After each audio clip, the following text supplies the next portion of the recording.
Some big news dropped over the weekend on Donald Trump's taxes, and of course, the speculation was spot on. So The Hill explains, a $916 million loss Donald Trump reported on his 1995 income tax returns could have allowed him to legally avoid paying any federal income tax for up to 18 years, the New York Times reported Saturday. The Times obtained fragments of Trump's 1995 tax records not previously released that show Trump reported a federal adjusted gross income loss of $915.7 million in the wake of financial struggles at 3 Atlantic City casinos, his airline business, and purchase of Manhattan's Plaza Hotel. Trump has not released his tax returns, so it's still unclear if he paid federal income tax in subsequent years.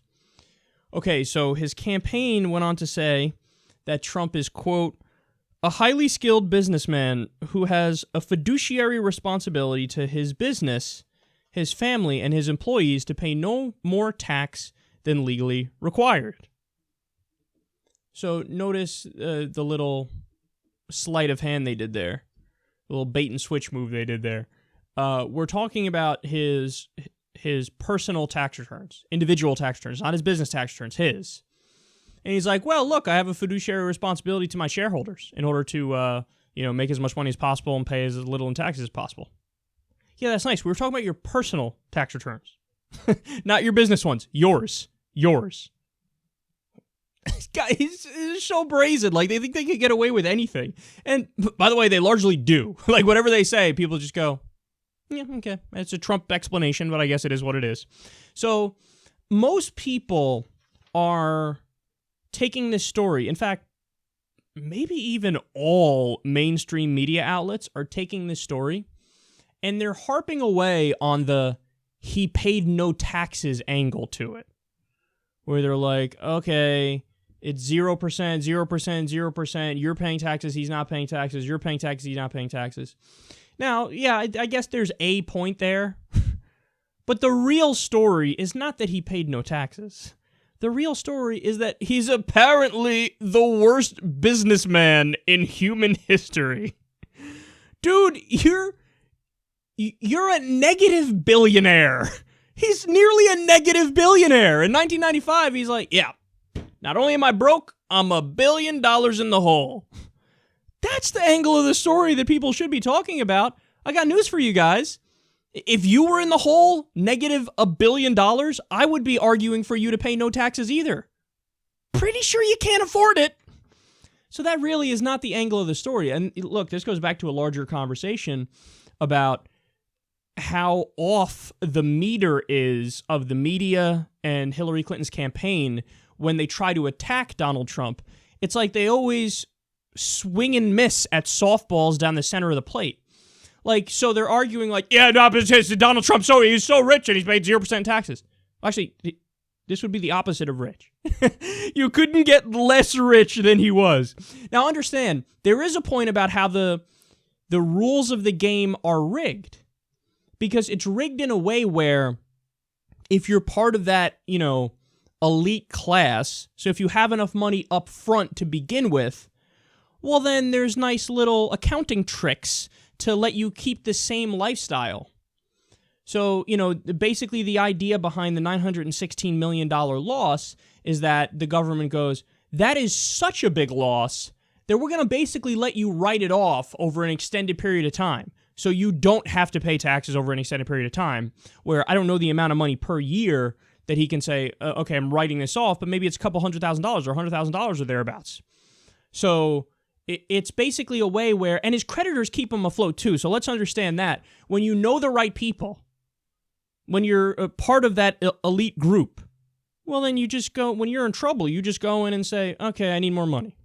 Okay, here you go, it's approved. More money for you. Now, again, if you're in that kind of trouble, you don't get it. But his daddy was rich. He runs in the right circles. He, by the way, did business with people in the mafia, too. So, whenever you're deep in debt, just give me a cash infusion. So, in other words, put me in more debt. But, just don't pull the rug out from underneath me and everything will be hunky-dory because I'll just keep running based off the credit that you gave me.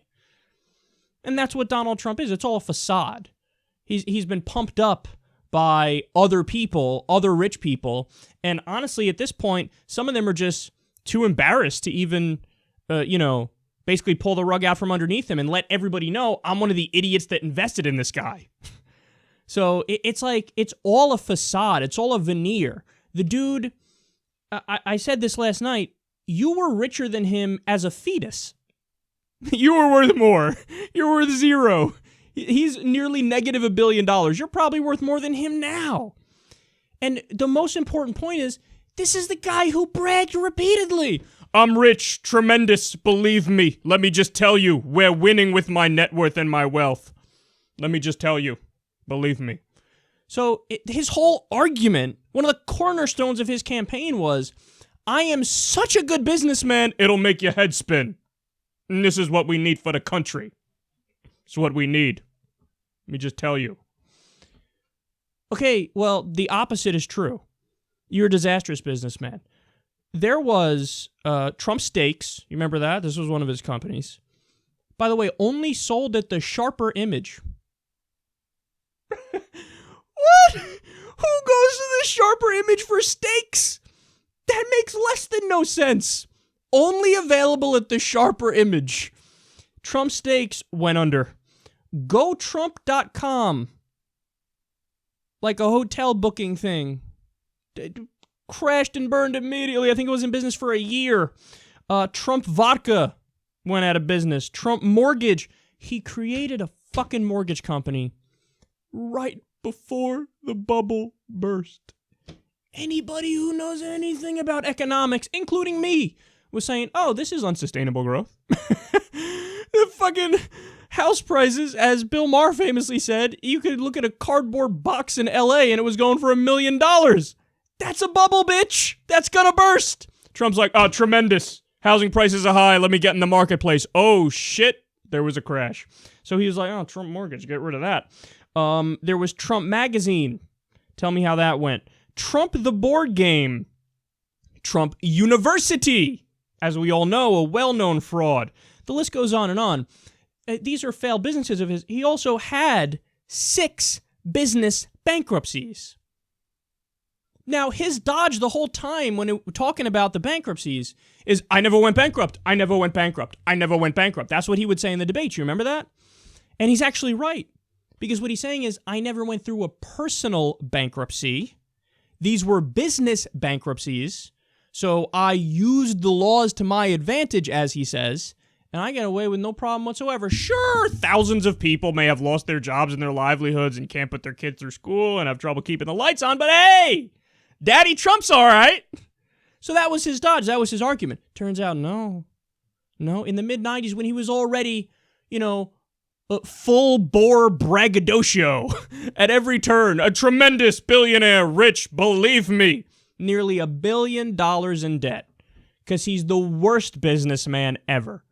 Now, he also lies, I got a small loan of $1 million. Really, that small? He says that's what he got. In reality, he got over $10 million up front from his dad. But beyond that, when his dad died, he got way more than that. His dad was worth $250 million minimum. There's a chance he was worth north of $400 million. So he got all that money, and he still somehow managed to go nearly $1 billion in the red. You give me that much of a head start? Here's how many times I go bankrupt. Donut, bitch. At least in that respect, I'm a better businessman than Donald Trump. And I got news for everybody. Right now, I'm not worth as little as negative $1 billion. So I think I am a better businessman than Donald Trump. Okay, that's the story. The story is not that he paid zero in taxes. Because honestly, when you have that big of a loss, you shouldn't be paying anything in taxes.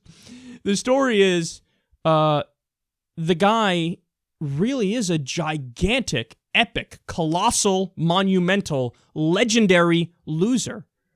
How many failed businesses does a guy have to have before we say, you are the shittiest businessman I've ever seen? But what this shows you is the power of marketing. Because he has still somehow managed to successfully market himself as the smart business guy, the successful business guy. Again, it's all a facade. But he insists it and says it over and over and over, and it's a case of who are you going to believe? Me or your lying eyes? It turns out a lot of people say, you! Fuck my lying eyes, you! Well, I just gave you all the details, man. In 95, he nearly $1 billion in the red. And then later on, by the way, so if you think, oh man, well, he really turned it around, it turns out there's two things that led to him doing slightly better. The TV show he got where he pretends to be super successful, and him putting his name on buildings when people license the right to take his name and put it on a building. So in other words, because of his hubris, because he bragged so much, because he efficiently sold the image of him being successful, that alone made it so that he was able to make some money off of that. So those are the things that he did that were somewhat successful. Everything else is a ruse. You got a con man who might become president. I mean, that's what it is. That's what these tax returns show.